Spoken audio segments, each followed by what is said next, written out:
It's week 11. We're not supposed to have this many waiver wire options available. We're not supposed to have league-winning players. But we got a couple running backs. We have a rookie wide receiver I can't wait to talk about. But before we get into it, go down there, drop a like on this video. Subscribe to the channel if you play fantasy football. If you have any questions, feel free to drop them down there in the comment section. I'll be trying to answer as many of those questions as I possibly can. And in that comment section, you can also find a link to Underdog Fantasy. And on Underdog Fantasy, you can check out all these cool player props. When you sign up with promo code FLOCK, they're going to match your first deposit dollar for dollar up to $100. Available in damn near every state. My current favorite line is going to be the less than 30.5 passing attempts for Jalen Hurts. Hasn't hit this in a while, and come on, going up against Washington, they're not going to have to throw the ball in the second half. They're 11.5 point favorites. But I think that should be it. We are going to lead it off with a running back that has led off every buy low running back video for us the past month, every waiver wire video. If you don't have Rashard White in your league yet, what have you been doing? Serious question. If you don't have Rashard White on your roster, what have you been doing over the past 2 months? With Rashard White, I thought we weren't going to be able to include him anymore. Pull up freaking Yahoo Fantasy, available in 56% of leagues. You kidding me? You trolling me at this point? I mean, with Rashard White, this was a running back that was already expanding his role, getting more and more and more from Leonard Fournette. I mean, over the past 6 weeks or so. And then what we had today, this morning, Rashard White looked phenomenal. Rashard White was looking like he was potentially leapfrogging Leonard Fournette on this depth chart. I don't want to say that for sure. I mean, it did look like it was maybe closer to being a 50-50 backfield split, but regardless, he looked great. And then you have Leonard Fournette going down with the hip injury. Right now, I'm recording this late Sunday night, so I don't have clarity on this Leonard Fournette injury, what the actual timetable is going to be. Of course, I'm going to continue to monitor as the week goes on. I'm going to continue to give you those updates. So make sure you are subscribed and you will hear it.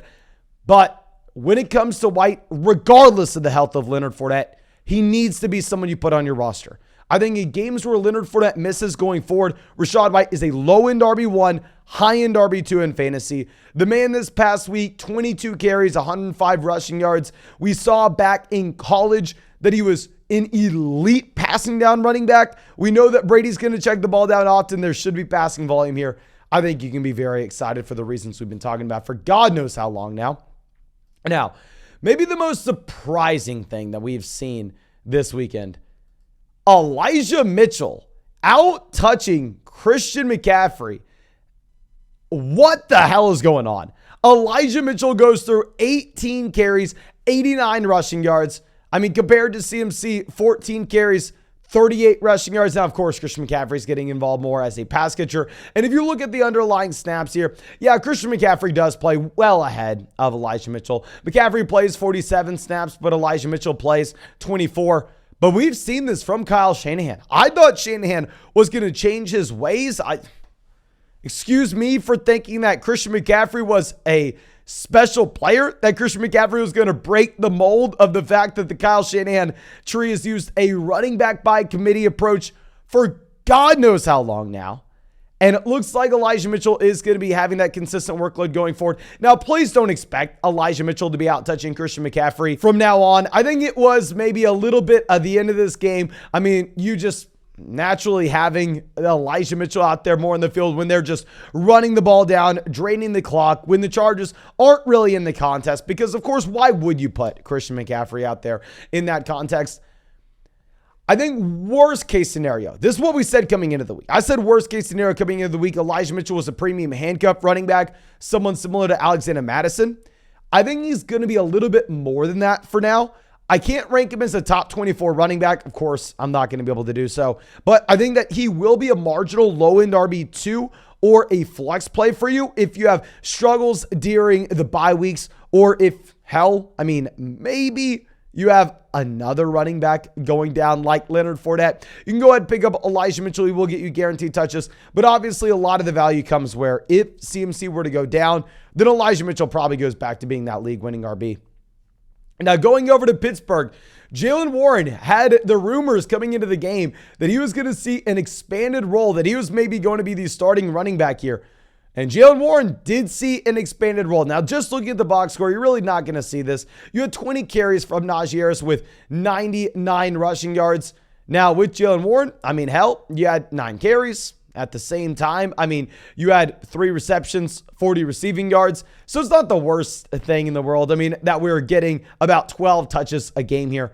However, if we look at the underlying snaps, it really looks like they're kind of transitioning this backfield to be a Najee Harris first and second down grinder, where Jaylen Warren is getting the third down usage. If we're looking at these snaps here, you had Jaylen Warren with 36 snaps compared to Najee Harris. They ran the same amount of routes out of the backfield. So you're going to want to pick up Jaylen Warren in a full PPR format. I think it's going to be similar to Elijah Mitchell, where if you're desperate, you can go through, you can put him in your lineup, but you're really wanting to roster him in case Najee Harris were to go down. Then you'd be very excited. I would 100% prefer, Rashard White, then Elijah Mitchell, then Jaylen Warren, though. But you know what? I would actually rather have one of these running backs over Jaylen Warren. I thought when we looked at the Kansas City Chiefs backfield, I was only going to be able to include Jerick McKinnon on this video. Now, we know Clyde Edwards-Helaire bench, Clyde Edwards-Helaire, 0 carries this week, right? I think we all know this at this point. So it goes from being a 3-man running back by committee to a 2-man running back by committee in Kansas City, where I thought we were not going to be able to include Pacheco. I thought he'd be rostered in more than 50% of leagues. He's only rostered in 24% of leagues on Yahoo. If you're looking at Jerick McKinnon, only rostered in 16% of leagues. This is now a spot where you can go through, and I think you can start Isaiah Pacheco as that low-end RB2. Clearly, they are going to continue to split this backfield. You had Isaiah Pacheco with 35 snaps, Jerick McKinnon with 24 snaps this past week. You had Isaiah Pacheco with 16 carries compared to Jerick McKinnon only at 1. You know how they're using these 2 running backs. So you have Isaiah Pacheco as the first and second down guy, Jerick McKinnon as a third down option, where, to be honest with you, please don't pick up Jerick McKinnon unless you're playing in a full PPR format where maybe you're going to have a lack at the running back depth of your roster. But even if you're playing in a PPR league or a non-PPR league, Isaiah Pacheco is the top dog here. Isaiah Pacheco is the guy that you need to pick up. Hell, it's the starting running back for the Kansas City Chiefs on the waiver wire. I will say, because Isaiah Pacheco is that first and second down option, we're at really no point of his NFL career so far, you've seen him get involved as a pass catcher. You definitely prefer him in a non-PPR league, but you're going to roster in either PPR or full PPR. I think you should get excited. And I would rather have Isaiah Pacheco. Probably well ahead of Jaylen Warren. I think that if we're looking at Pacheco versus Elijah Mitchell, I don't know. I think that can be up to you. But now going over to the wide receiver position, leading off Donovan PeoplesJones. This is a wide receiver that everybody wanted to start this week. We had so many freaking questions of people asking if they could go through and play him against the Miami Dolphins. Maybe I should have told you yes, because he has a phenomenal day. He goes through 9 targets, 99 receiving yards, and 5 receptions. Now, if we are looking at this continued trend from Donovan PeoplesJones, if we remove the first 3 weeks of the year, 71 yards, 50 yards, 74, 71, 81, 99. Donovan PeoplesJones has been very good. I think you should be very excited, specifically for the end of the season. I want you to pick him up now. I don't want you to put him in your starting lineup until we get Deshaun Watson in. But when we get Deshaun Watson in, and we go from a quarterback that is, historically speaking, on average, a top 3 quarterback in the NFL from an adjusted yards per pass attempt standpoint, literally an elite level guy. If we get him in and we are removing Jacoby Brissett, who's been okay, obviously is in a good situation playing behind an elite offensive line, I think the overall offense is going to be elevated. Donovan PeoplesJones has a phenomenal schedule for the fantasy football playoffs. So pick him up this week. 100% think he has a lot of upside long term. I would probably rather not start him right away, though. I would rather wait until we get Watson in. But now going over to a different Watson, Christian Watson. Okay, I know we're asking a lot, but for everybody who made fun of us for drafting Christian Watson in so many underdog best ball teams, you can leave those apologies in the comment section. Christian Watson, the first game he gets a fair shot after having the hamstring injury in training camp, the hamstring injury at the beginning portion of the season, then the concussion in the middle of the year, then leaving another game early. Christian Watson has had such a brutal rookie season. Like, you have to feel bad for the guy. The first game he comes out, the first game he sees opportunity, 8 targets out of 20 passing attempts for Aaron Rodgers. Christian Watson almost has 50% of Aaron Rodgers' passing attempts here in Green Bay. 4 receptions, 107 receiving yards, and 3 receiving touchdowns. He was a phenomenal prospect. He was a better prospect than Allen Lazard. He was a better prospect than Romeo Doubs. I said it coming into the season before the hamstring injury, back when he was being drafted as the wide receiver 3 in Green Bay. I would not be surprised if he's the wide receiver 1 here. I know maybe the 3 touchdowns are fluky, but the 8 targets out of 20 passing attempts to the offense, I don't think that's fluky. I think that's a massive, massive green light. Go forward, pick up Watson.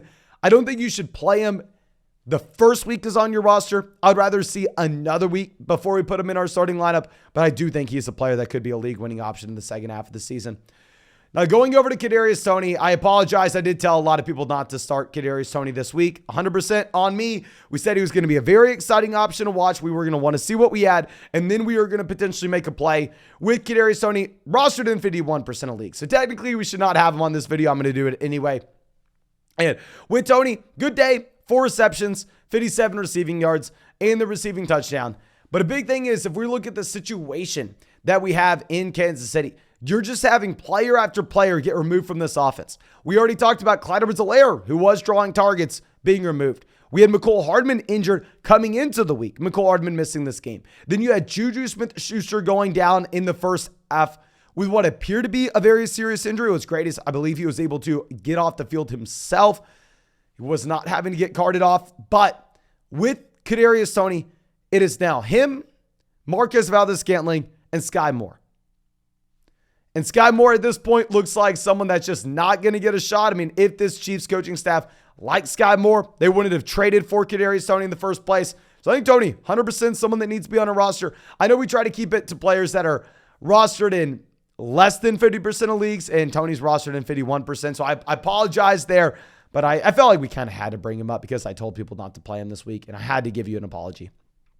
Now, going over to our next wide receiver, I want to look at Isaiah McKenzie. And with Isaiah McKenzie, maybe you don't just go through and pick him up right now. He is a player that's worth putting on your watch list. He played 52 snaps this past week compared to Stephon Diggs at 69, compared to Gabe Davis at 70. He ran 40 routes compared to these other receivers at 49. They've really consolidated the role that we've had from like a Khalil Shakir. And also we know Jamison Crowder going to IR at the very beginning of this season. A lot of these, wide receivers that were just super deep guys in this roster that were getting routes earlier in the season. It looks like Isaiah McKenzie has been taking more and more of their snaps, where Khalil Shakir only gets 15 snaps past week, only runs 4 routes compared to Isaiah McKenzie at 40. So McKenzie looks like an every down player for this point for the Buffalo Bills, seeing more and more snaps every single week. Don't necessarily think you need to go through and pick him up right this second, but should be a guy that you add on your watch list. Now, I wanted to give you all a streaming quarterback because I know we have some buys, and also we've had a lot of questions about the quarterback position.